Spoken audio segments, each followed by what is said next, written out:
This is the Process Shot.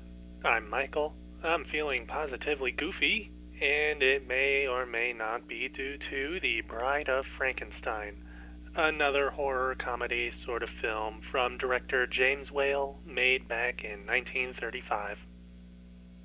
A direct sequel to the original 1931 film, we follow up on Frankenstein and his monster immediately after the end of that movie, with the scientist recovering at home with his wife. An old colleague and mentor to Frankenstein approaches him, having heard of his success and asking for assistance.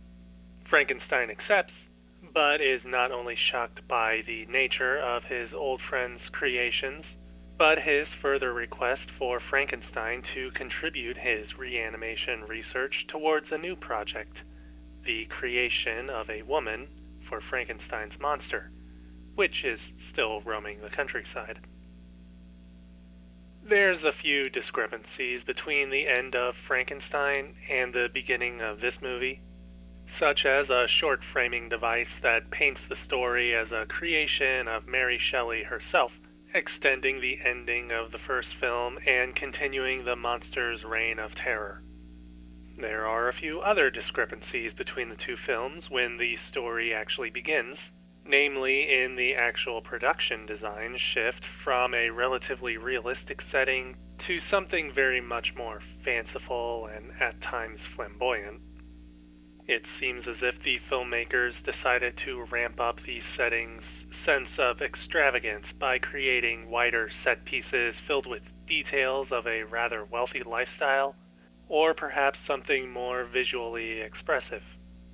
In any case, it's also a design choice reflected within the acting talent as well, who forego the more realistic performances of the last film and adopt something far more gaudy and gushy, likely perceived as eccentric in its time, but nowadays feels closer to pastiche and camp. This is especially apparent in Frankenstein's visiting friend, who seems to have a delightful lilt in everything he says, regardless of the actual tone meant for the scene. That all said, the more upbeat and almost self-aware tone of the film is a nice change in pace from both the previous Frankenstein film and most other Universal horror films in general. While there is still a fair amount of the monster's rampage, those instances now actually seem out of place with the rest of the film, especially given the story arc which the monster goes through on his own. If the first film was centered around his creator, The Bride of Frankenstein is more about the monster's own development and growth, as minimal as it may be. It's still treated with a good amount of cheesiness and camp, mostly due to the person who Frankenstein meets and who teaches him the ways of the world, but it helps to push the character further beyond the mumbling and mindless wandering freak he was before.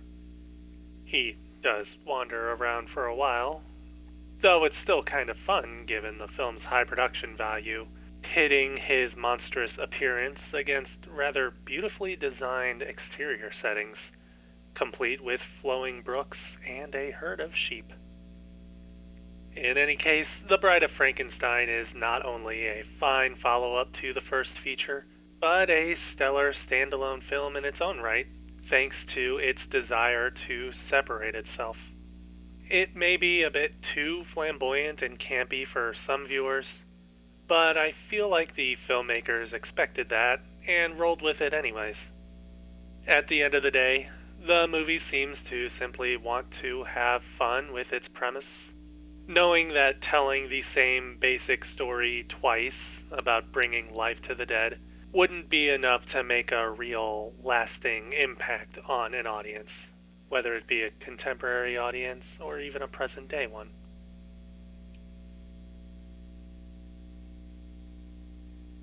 The Bride of Frankenstein, James Whale, 1935.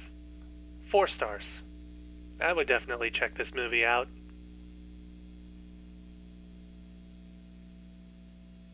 That's it from me.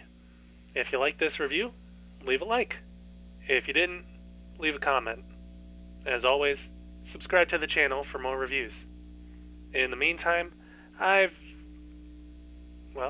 actually got nothing much else going on right now. Maybe I'll just take a cue from this movie and prance about.